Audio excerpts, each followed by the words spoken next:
It's episode 146, and today we are doing the solo run with the mascot of the Pokemon franchise, Pikachu. And it's awful. It's actually an awful Pokemon. So it's a mono-electric type, based at a total of 320, majority of that's in speed, and yeah, we actually don't start off with a damaging move against Brock, so we're in a great position starting off here. Oh, great. Our rival for today is going to be Wacko Goldfish, one of my very close friends in real life, and yeah, I think he really needs some love right now, so if you guys shout him some love in the comments, that'd be very much appreciated. And of course, he'll have his channel up as soon as he can, really, but you know, life gets in the way. But I hope you guys enjoy his channel when it does launch. So let's talk about Pikachu. Yes, it is Ash's trademark Pokemon. It is the face of the Pokemon franchise, but in Gen 1 they really did not do it justice at all. It starts off with Thundershock, which, fair enough, it's electric type Pokemon, it's a starting electric type move. And then we get Growl, then we get Tail Whip. Oh no, we don't get Tail Whip because that's in Pokemon Yellow. We get Thunder Wave at level 9. The first damaging move we actually get that can actually hit Brock is going to be level 16. Now, I did try a few times against Brock using Struggle Strats, but that's not really a great strategy for a Pokemon that has got terrible defense and base HP. With 35 base HP, you're not going to have much to work with like recall damage. Defense, you're going to be taking hard hits from his Pokemon. So, most ideally, you are going to be waiting until you get Quick Attack at level 16. So what we're going to do? Well, we're actually going to go and do some DV training, EV, IV, DV, whatever you call it in the very first generation. We're actually going to go and do that. Now, considering we're going to be using a physical type move, we're going against Nidoran males as they yield attack EVs. I'm just going to say EVs because that's the one that I associate with, so yeah. And yeah, this Pokemon, it just doesn't get the greatest start to a Kanto Solo Run. Yes, we get Thunder Wave at level 9, which is nice, but you're not really going to be able to even use that on Brock's Pokemon at all, so it's kind of pointless for a starting Pikachu to have. And of course, the bug catchers in Viridian Forest, yeah, we don't really struggle against them because Electric's not resisted by bug or poison, but we do get poison and that gives us more of a problem. Against the Light Years trainer, we do go for the struggle strat so we can get as much experience in before we go against Brock, and we hit level 15 before that happens, so let's give it a try at level 15. Brock, of course, starts with his Onix, and we are just going in with the struggle strats, and we are doing pitiful damage, my god. We've taken the Geodude down to half HP, and mathematically from this range it is just not going to be possible to take out both Pokemon using struggle strats. This is why having a low hit base HP is not a good idea using struggle strats, but my god. So we went up to level 16 and we tried it with Quick Attack, and we had a much better time. Because we're not taking any recoil damage and the Geodude's AI is not very good, so every now and then it will just spam Defense Curl even though it has no reason to, even though it gets up to +6 pretty quickly. So we get down to pretty low HP against the Geodude, and Quick Attack is definitely a better strategy to be using, but we're down to 7 HP and we've still got the Onix to take on, who's got a massive defense compared to the Geodude. I think it's 140 or 130 defense and he's using physical type moves, so yeah, we take a loss. So what level did we have to be? Well, I gave it another try at level 17 and we got much better luck here. One good thing about having high base speed in Gen 1 is the fact that your critical hit chance is based off your base speed, so the higher your base speed, the higher your critical hit chance is going to be. And we see a lot of critical hit chances in this attempt here. We're at 19 HP going into the Onix, and we're pretty much just hoping for those critical hits. But one thing that's also good, this Onix uses the move Bide.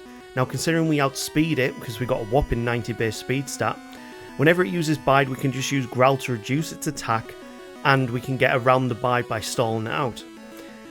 So then when we go back into using Quick Attack, oh wow, we're on very low HP right now. So the best we can hope for is this Onix either uses Bide or it uses Screech. We don't want it to use Tackle. And because of a very lucky Tackle miss right at the end there, because Tackle's only got 95% accuracy, Pikachu actually manages to beat Brock at level 17, which is lower than I thought it was going to be. I thought we'd have to be in the 20s to make that happen. And that is probably the biggest roadblock we've got at the start. Once you get past Pewter City, the next town from Cerulean City is just going to be pretty much a cakewalk for us. With us having the type advantage against Misty, it's going to make the most sense to go against her first. And we can paralyze her Pokemon if we really need to outspeed them, because the Starmie is quite speedy. So let's go into Cerulean and let's see how we do against the Water-type trainer, Misty. But of course we need to go against her trainers first, and there's one mandatory trainer in a gym with the Goldeen, but that goes down to one Thundershock. Let's see how we do against the... So Misty starts off with a Staryu, and because water is not resisted by electric, they will use their powerful water attacks. Ideally, we just want to see Water Gun or Tackle, but yeah, Pikachu can sweep this gym pretty comfortably, even at the level cap there. What's going to be a bigger challenge though in Cerulean City is going to be the rival on Nugget Bridge. Not for anything more than just his Pidgeotto and his Ace. Well, I've given him Bulbasaur to start off with in this run, just because by the end of this run we won't have any moves that are super effective against the Bulbasaur or the Venusaur, say. We can take out the Rattata and the Abra very, very comfortably. Well, Abra has no attacking moves, and Rattata is very defensively weak and specially weak. But with Quick Attack and Thundershock combos, we can get the win quite comfortably. And that leads us to fighting against the Rocket after Nugget Bridge. And this Rocket gives us the Dig TM, and if you pick up a Sandshrew just to the west of Cerulean City, you can pick up your best HM user for the entire run. Like, Sandshrew is great, it can use Dig, it can use Cut, Strength.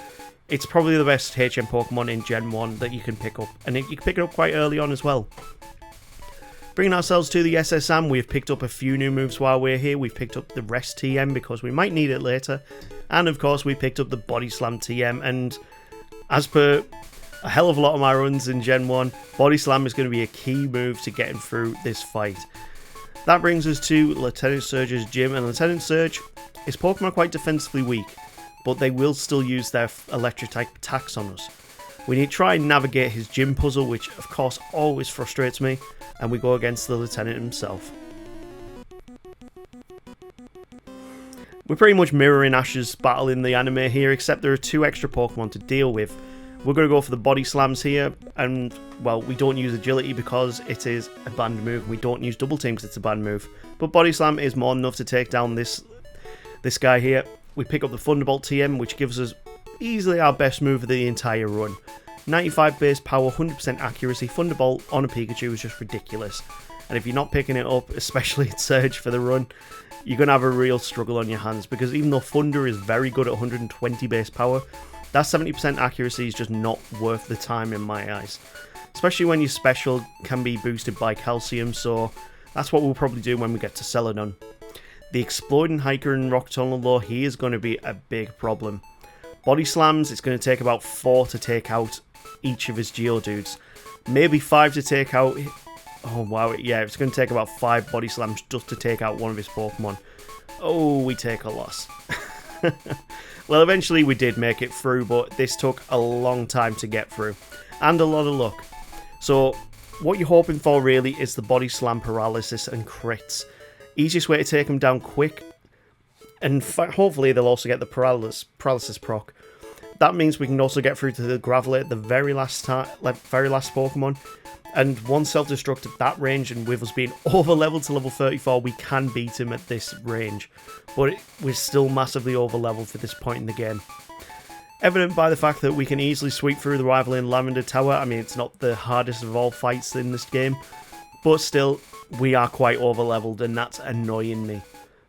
Pretty much we're one-shotting all of his Pokemon apart from the Ace there, and that means we can move on to Celadon. Now, we are going to invest in Calcium vitamins here, just because we're a base stage evolution Pokemon, and we don't have all too much to work with. But our special type moves are our strongest, so we are going to focus on them. That brings us to Erica's gym, of course, and it's going to be kind of a neutral matchup here. Pikachu doesn't learn any moves that are super effective against grass types or poison types. So, again, we're relying on Body Slam. Just because electric type moves will be resisted, so we just need to make sure we can deal out as much damage as possible. You do also get the paralysis chance on Body Slam, so it's worth it.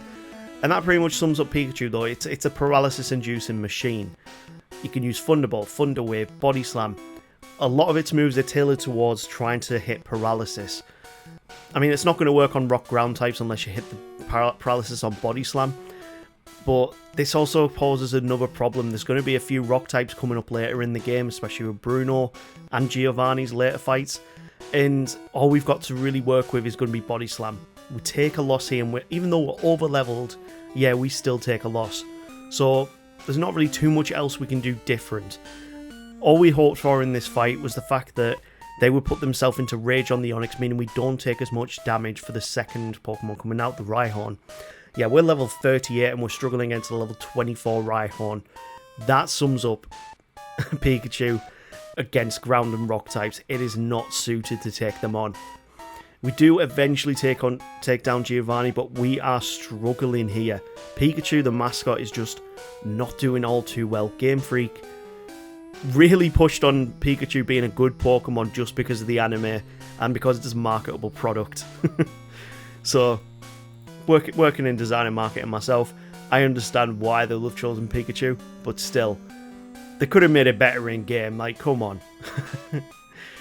One thing I did find quite interesting about Pikachu as I was searching around the internet, you genuinely could get a Surfing Pikachu in Gen 1, but the way you got it was via a method of Pokemon Stadium, and I think it's via beating some of the challenges in Pokemon Stadium 1 that you can then trade a Pikachu back and it will have Surf. I'm not 100% sure that's exactly what it is, but let me know down in the comments and tell me if that's correct or not. I'm pretty sure it is though, but I'm not a fact channel, I'm just a rambler who plays Pokemon really.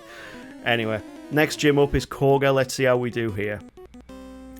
So Koga's got 4 Pokemon, Coffin, Weezing and Muck, and another Coffin.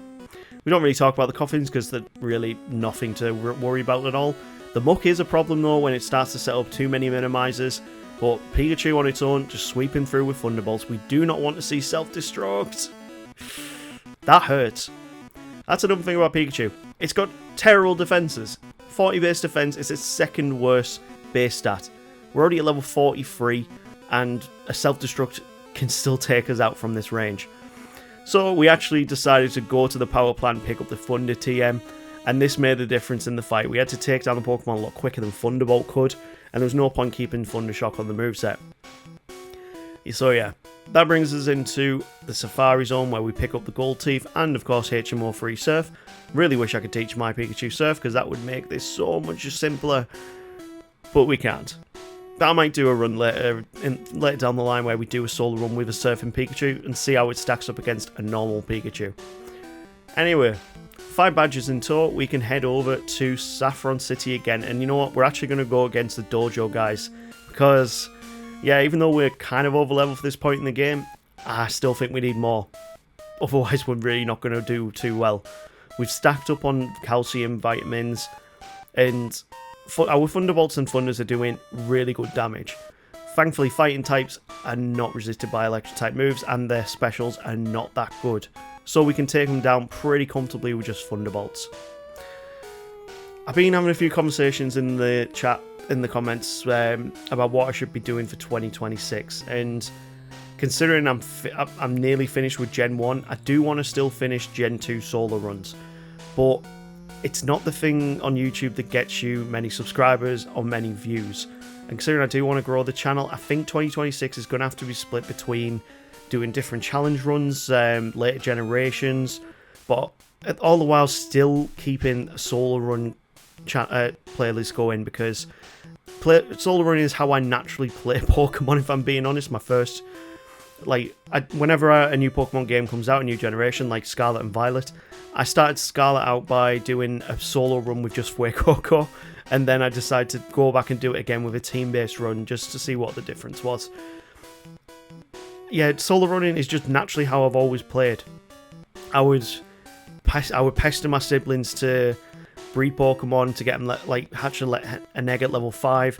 Then I'd put them back into these generations, and I would actually start a solo run with the likes of random Pokemon at level 5 that you wouldn't have ever thought of. So yeah, this is just a natural way that I play Pokemon, and I'm very thankful that I've got the subscribers that I do who interact every time a video comes out, who like the video, comment and have chats in the comments, because you've come here really for Pokemon solo running, and that's what I like doing anyway, and it's nice to see there are other people out there who enjoy it as well.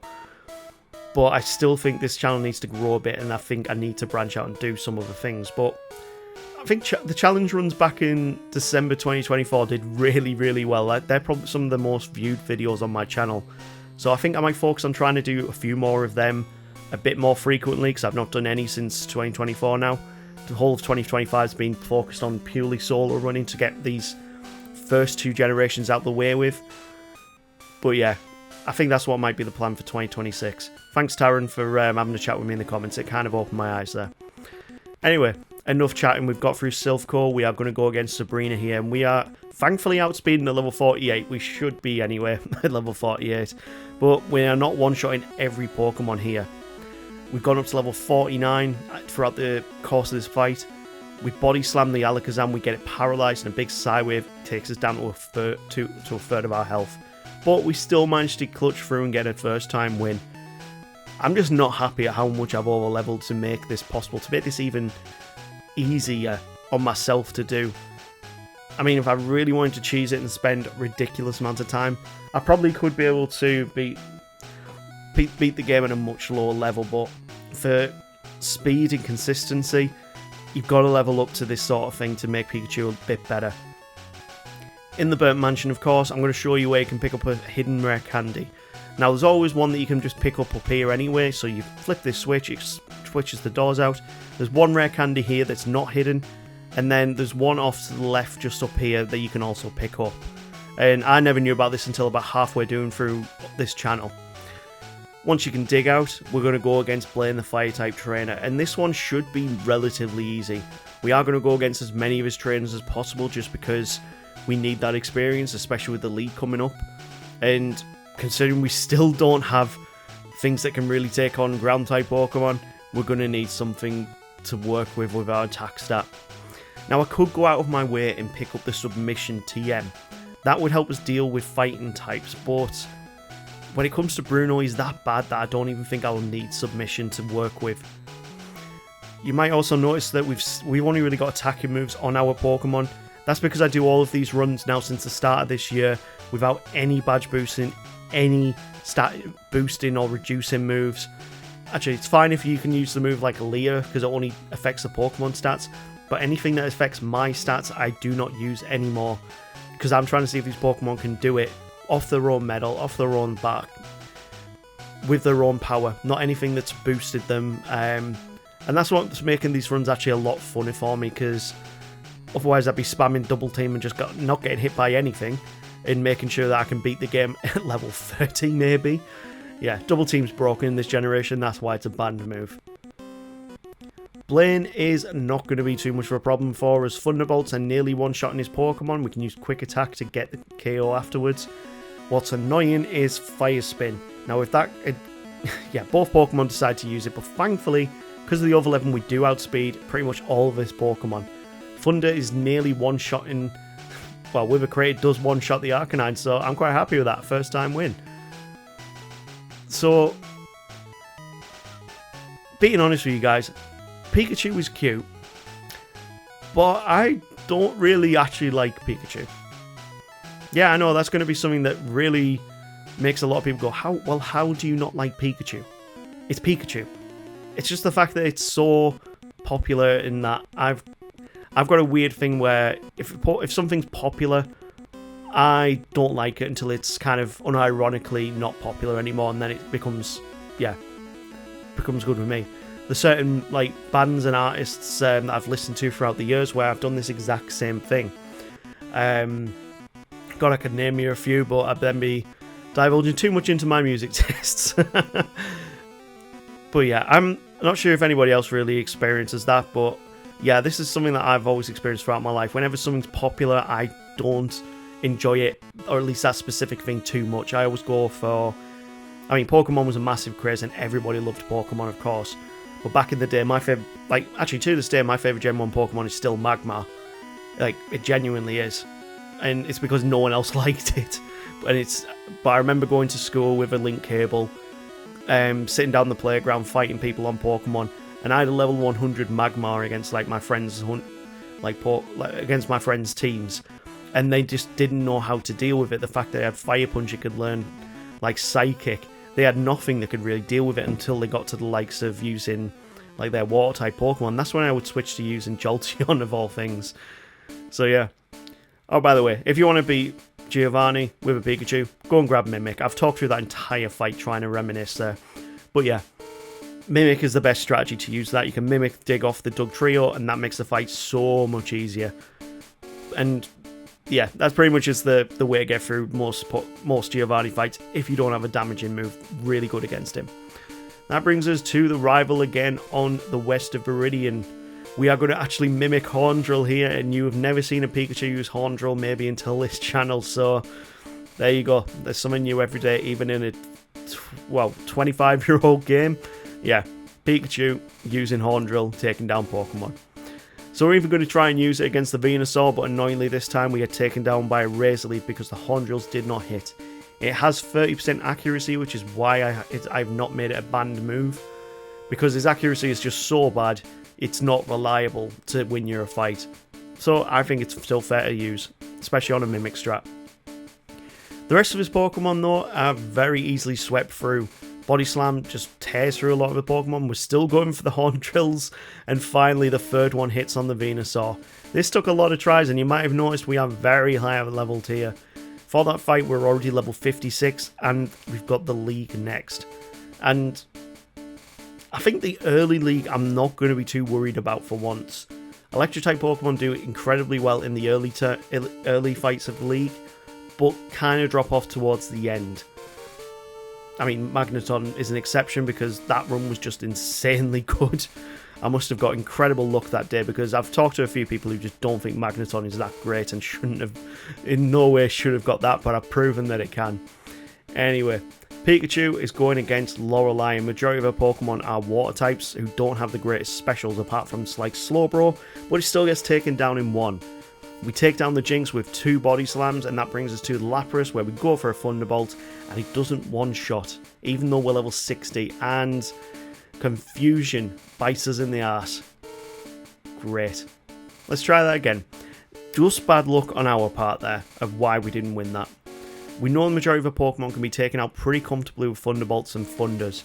We are going to go for the Body Slams, well, this time Thunder on the Jinx, and we've taken a lot more damage this time round, which ain't good. This time Thunder hits twice to get us the win. So second time win against Lorelei, not bad at all. Bruno on the other hand, Mimic strats are going to win us this baby. So the first Onix is the biggest problem. Because it has big defenses, he also uses X defense to raise that as well. We're pretty much just body slamming it as much as we can until we get to the next Pokemon, which is of course going to be Hitmonchan. And from here we can mimic Ice Punch, which will help us deal with the very next Onix coming up towards the end. We're going to use Thunderbolts to take down the majority of his Pokemon. The second Onix comes out and goes down to Ice Punch, and the final Machamp goes down to a barrage of Thunderbolts. Very easy first time win, and of course it's Bruno, so we expected that. Agatha is out third, and this one's going to be a hard one. So we are going to try and mimic Hypnosis. If we can get our Pokemon to sleep, we're free to start hitting on a Pokemon as quick as possible. Because at level 62, we do outspeed majority of her team. The big problem is though, with her Ghost-type Pokemon being quite specially powerful, Thunderbolts aren't one-shotting them, so we need to make sure they're asleep and they don't put status effects on us. Although this is a first time run and it's looking very promising. Yeah, it's very promising. That's a first time win against Agatha with Pikachu. We're level 62, 63 here, but I'm starting to get a bit more hope for Pikachu. So, Lance is out next, and he's majoritively a flying type trainer. But what's more annoying is he likes to hit with Hyper Beam a lot. And we're very defensively bad. So yeah, 2 hits can pretty much take us down incredibly quickly. We got up to level 65 to give ourselves a bit more power. And what we're hoping for in the Dragonair is we get them paralyzed and they just use Dragon Rage. It only does 40 base power, but considering we've only got 168 HP to work with, it's not the greatest to be dealing with. Thankfully, Slam does not do all too much damage. Thunder is doing a lot of damage, but annoyingly, a Hyper Beam comes out in the Dragonite because it can outspeed us, and that's a worry. So we went up to level 68 before we had a chance of winning this one. If we'd have started this off with agility, we would have been beating this in the level 50s. Honestly, we genuinely would because of how the badge boost works. But without any badge boosting, any stat boosting, we had to be level 68 to beat Lance. And that's a lot higher than I thought I'd have to be. But either way, we're down to the final fight against the champion. And here we go. First off, the Pidgeot is going to go down to Thunderbolt because it is probably its bane of its life is me using Thunderbolt on that Pidgeot. We've learnt the move Recover via Mimic on the Alakazam, and we're up to level 69, which is just nice. And then comes the big problem. We've got to go against the Rhydon next.